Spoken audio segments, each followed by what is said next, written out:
What's good with YouTube? You already know, Big Flocka with the convict's perspective, and I'm smashing, dashing, sliding on through with a little bit of energy. Please hit the like, subscribe, comment, do all those things to help support this channel, and hit that bell notification for future fire content.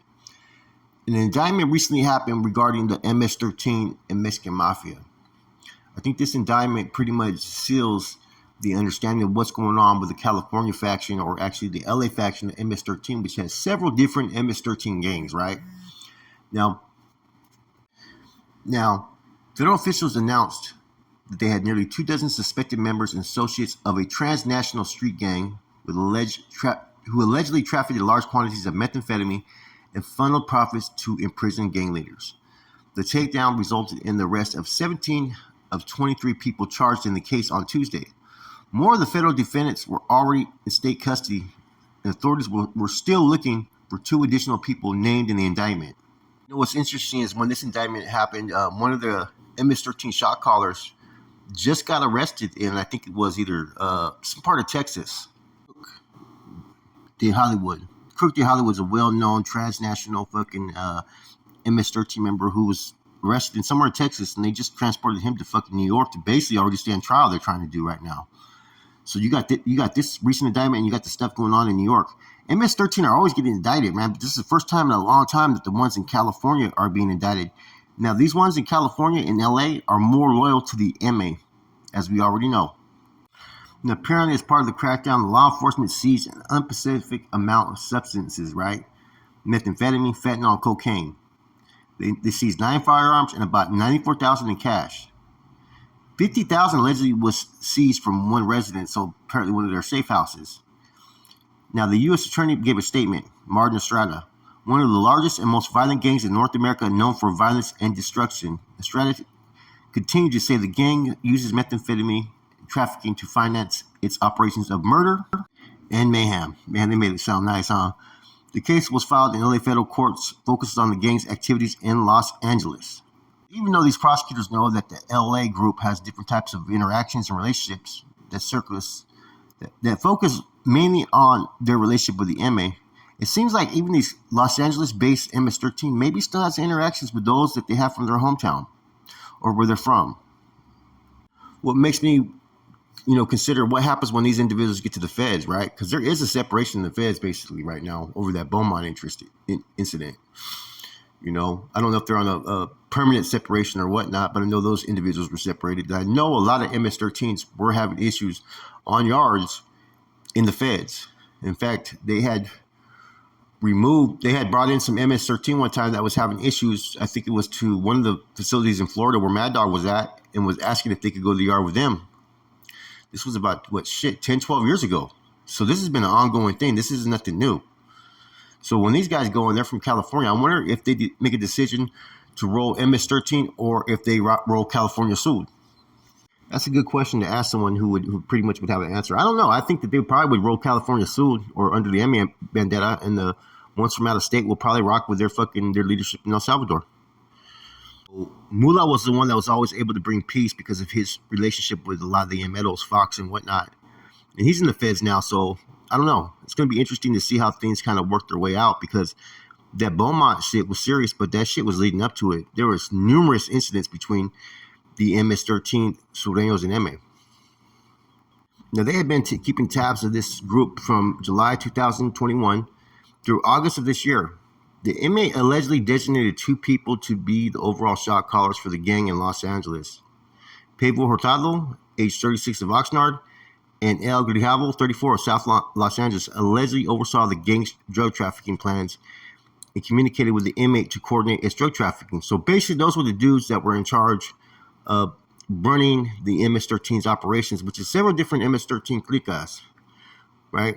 Another defendant, Agustin Aquino Martinez, allegedly acted as a treasurer for the gang in Los Angeles and coordinated the collection for the drug proceeds and taxes from each Los Angeles clique, according to the indictment. So basically, it had one person who was collecting all the proceeds, right, from all the different hoods, that was going to funnel that money on up to the Mexican Mafia. So whichever medal this individual was pretty much secretarying for and treasuring for is basically who was in charge of the MS-13 clique. Now the MS-13, right, from Los Angeles, right, they've kind of adapted to their environment. They're kind of just like the Sureños that are out there as far as how they operate, how they function, and how they look. Now, I've met MS-13, in other places. I was in the county jail in Santa Rita one time in 2007, I think it was, or 6. And there was this J-Cat white dude that started mouthing off with this MS-13 dude that really didn't speak no English. He was all tatted back, just like how you see in the fucking, the films and footage from those that are in El Salvador and Honduras and whatnot. And this dude was calling him, derogatory terms as far as what you do towards Sureños. This MS-13 said that he was not a Sureño, he was MS-13. So when you see some of the indictments and some of the cases and whatnot regarding the MS-13, when they're out of state, it's almost like they operate under a different entity almost. And a lot of them report home and send money home. Now, you got an interesting individual I've done videos on before, Mullah. Mullah is interesting because he has such ties to the Mexican Mafia and has basically ran shit for the Mexican Mafia in other locations and forged a lot of business dealings in regard to them that it's at times made him unpopular with his own people as far as in El Salvador, because he tried to pacify both sides.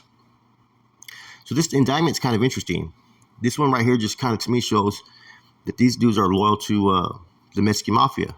They're going to follow under their umbrella, which is something we put out there in the beginning when there was issue between the MS-13 and MA, that the MS-13 in California don't really have any issue with the Mexican Mafia.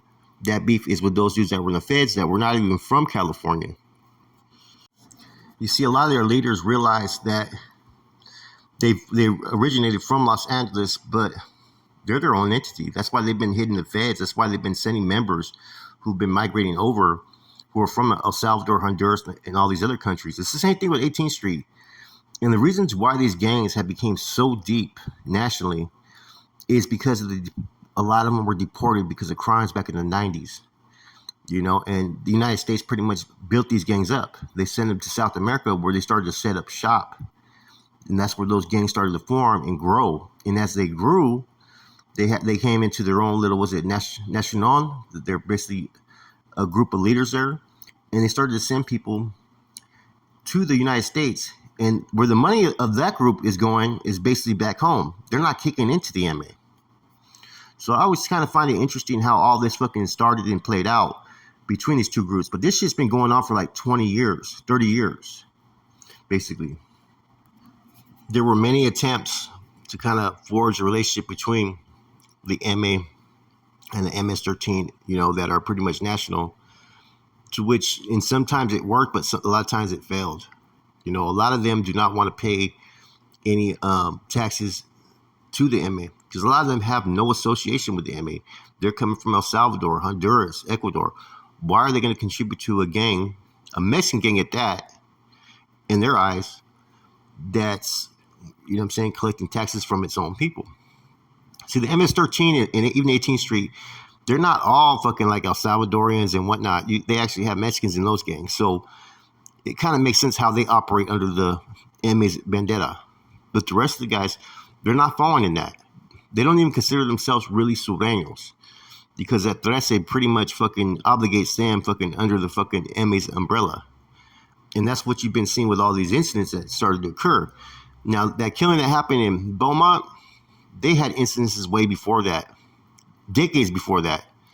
So don't mistake that there's a little bit of a, I'm not even going to call it a love-hate because I think the majority of the individuals from the MS-13 that are part of the national syndicate, I guess you can call it, they don't want nothing to do with California, unless California follows under their vendetta.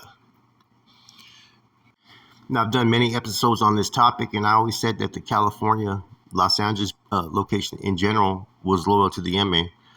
And this indictment it basically validates that and confirms that. What I found quite interesting, right, is that they had people that was involved in taking and collecting the taxes and whatnot, extortion rackets, and the drug rackets was coming from Lancaster, but way out of area. So I don't know if that individual is MS-13 or is he just a designated person who falls under the MLO who's taking control of that area. Now they put people in charge out there, and already know what happened was they put those that were in charge out there for these gangs that were gonna fucking pretty much push their bidding in whatever they say.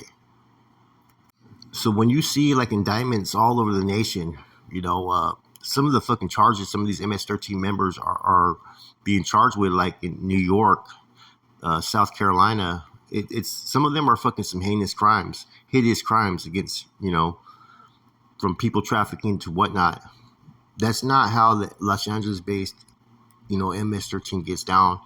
They get down more traditionally with what traditional Sureño Varios out there do, which is taxing drug dealers and extorting and basically running drugs, right?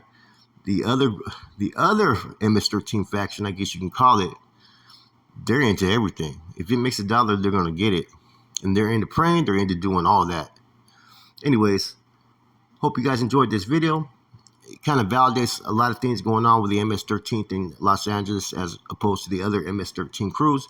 I think a lot of the California MS-13s are going to fall under the SUD or the MS Bandera. But there's certain areas who've recently been indicted. I'm kind of curious what they're going to do once they get to the feds that are not from Los Angeles, that maybe don't have those strong ties, maybe don't have a big homie they're kicking into. That I'm kind of wondering what's going to happen there. That's it. I'm gone.